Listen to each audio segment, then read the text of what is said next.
So today I spent the day kind of looking at my personal brand. So what is a personal brand? A personal brand is when you label yourself for specific things that you're good at and it defines your skills in a specialized field. So essentially, this gives the ability for people to identify you as an individual instead of you associated with a company or you associated with another group. I'm a big fan of this idea of personally branding yourself because it gives you the ability to really frame how you want people to look at your work and how people can remember you by. Being known for a specific skill is really important because this makes it a lot easier for people to find you, for one, and also opens up doors for referrals, and this can also be a way to help people get to know who you are as a person. So today I was working on my logo branding, and I'm not much of a graphics person, so I'm finding this really difficult.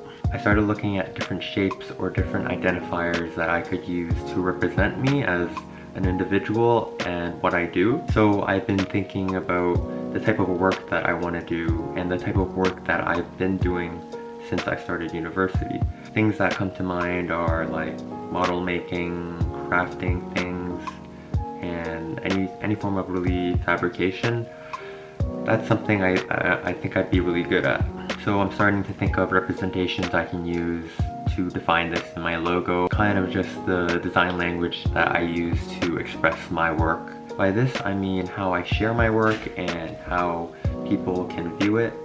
So whether it's through a website or through a paper portfolio or a booklet, I'm trying to figure out how I want it to be all put together and kind of unified. I'm spending a lot of the time on this because if you don't and you're constantly changing it, it makes it a whole lot more difficult for you to be easily identifiable. If you show people one sort of design layout and you keep that for a while and then you change it again, it's going to take some time for people to recognize the style, the new style that you're using versus the old one you did.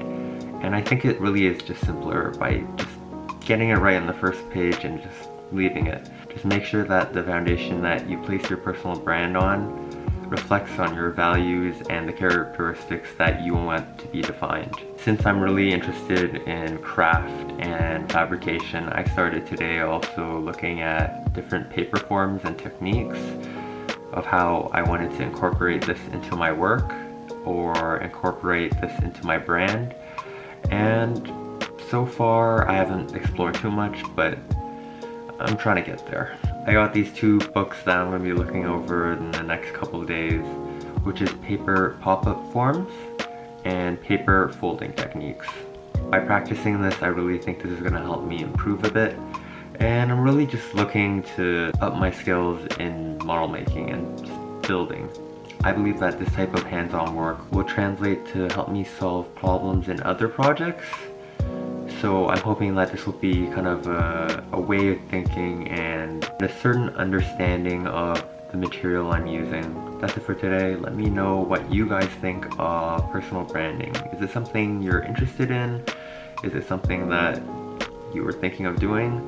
Or something you just don't care about? You can leave the thoughts down below. See you guys tomorrow.